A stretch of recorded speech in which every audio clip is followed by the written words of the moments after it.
Inna a'tainaka alkawthar. We've given you the greatest, the most abundant good. Why did Allah decide that He wants to create other creatures? He created the dogs and the pigs and the monkeys. He created the mountains and the seas and the oceans. He created the birds. He created the ants and the insects, the reptiles. He created that which may be considered harmful to mankind and that which may be considered beneficial. He created the lion and the leopard. He created all these creatures, and not only did He create them, but at the time of the Prophet Noah, when he was instructed to build the ark, he was instructed together with mankind to take with him two of all the other creatures that the Almighty had made. So Allah wanted to preserve these creatures. From among them, there are those that are harmful to us. We are scared of them. If we had to see a loose lion, wild, running here right now, we would all perhaps try to rush out of this place, causing a stampede. Helter-skelter, everybody's out. Because there is a lion, this is not its place. But we will pay money to see the same lion in a different place. We will pay. And behind a fence, we will even tease the lion. We will make a face, make a sound. And we are warned, don't do that. But this is what we do. So we end up looking at these animals that would have been harmful with the eye of goodness and even the eye of love. How many of us have seen a lion or a lioness or a cub and we say, wow, how cute, how nice, ooh, how beautiful, what a sight, quickly take a picture, take a picture.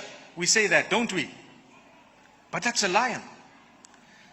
We are taught that the life that was given to that lion was given by the same giver of your life.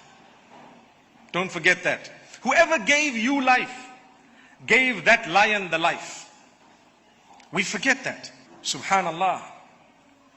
So the Almighty created all these creatures. If He wanted, He didn't need to do that.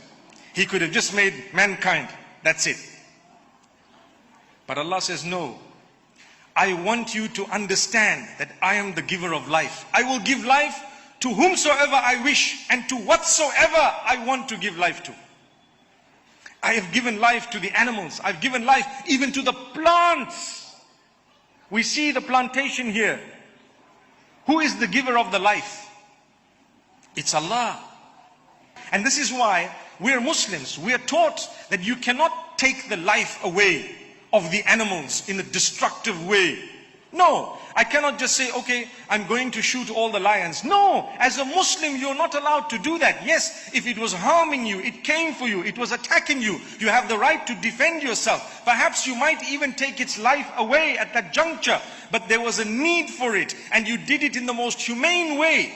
It was unavoidable. That is to do with an animal. The Almighty has asked us to be respectful towards the creatures that He has given life to.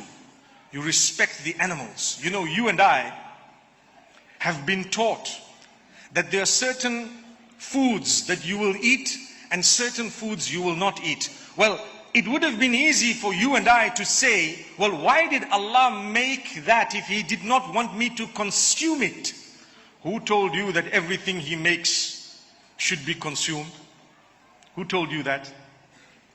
He makes certain things because He doesn't want you to consume it, and He wants to see if you have within you the love for the Almighty, who is the giver of the life, enough to respect the life of that which you're not going to be consuming.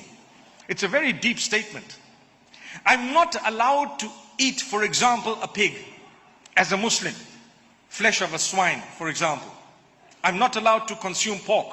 Does that give me the right to go around harming pigs, throwing stones at them, shooting them and just getting happy and laughing? Not at all. The hadith says, "Fi kulli kabidin ratbatin ajrun."